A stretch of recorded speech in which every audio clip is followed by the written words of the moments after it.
Ladies hostel रे पशिला दुर्बृत्त शोइथिबा बेले युवतींकर टड़ा अटड़ा करिथिबा जणा पड़िछि। दुर्बृत्त को काबू करबा को जाई दुई युवती आहत होइछन्ति। एकाधिक लोकंकु आहत करी फेरार हेबा परे सफल होइछि युवक। विलंबित राति रे भुवनेश्वर शैलश्री विहार रो एक लेडीज हॉस्टेल रे पसि आतंक खेलाइथिला दुर्बृत्त। बिल्डिंग रो अन्य रूम गुड़िकरू बाहरु बंद करी प्रथम महला रे शोइथिबा जणे युवती को टଣା अटड़ा करिथिला।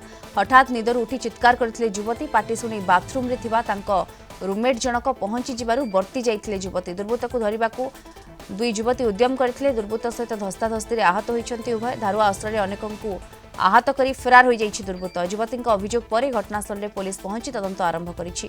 सीसीटीवी जांच सहित हॉस्टेल मालिकंकु पचराउचरा करिछि चंद्रशेखरपुर थाना पुलिस। अन्यपटे घटना को नै प्रतिक्रिया रखिले हॉस्टेल वार्डन।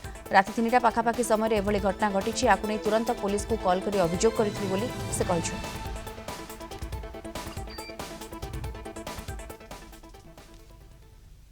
मु तो घर को जाइली घरे थी मु 9टा 10टा आसिक पळे घर को सीए राति 3टा बाजा थिला 5 मिनिट ना केते मिनिट थिला ए भितर हंगामाटा होइछि। मते पिले फोन कले 3टा 10 रे 3टा 10 रे फोन करू मु 3टा 12 रे पळे आसिली आसिक से पळेलाणी पिलारा सब होआ होसंती कोन पिलारा कहियाटा जहा ऊपर महला करू जाइथिला।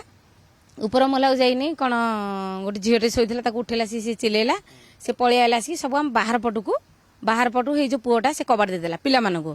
पुनी तळ फ्लोर को आइला आसिक हमर पिले देखिदेले झियो पिला माने सब देखिदेले ता संगे माडोड कला आसी हमर गोटे झियोटर खंडिया खबरा हैला। माडोड कला आसिक 3-4टा देले झियो आसिले आक्रमण कले से तारा डेंकी को बटी आला कोन कला हमें देखिनु। मु सोइथली सेपटे रोसई करजु त सेपटे मो रूम रे मु सोइथली साउंड होला पर मु आसिला पर देखली पिला सब तळे छिडा हिंदी तापरे 5-10 मिनिट पीसीआर अभियान आसला।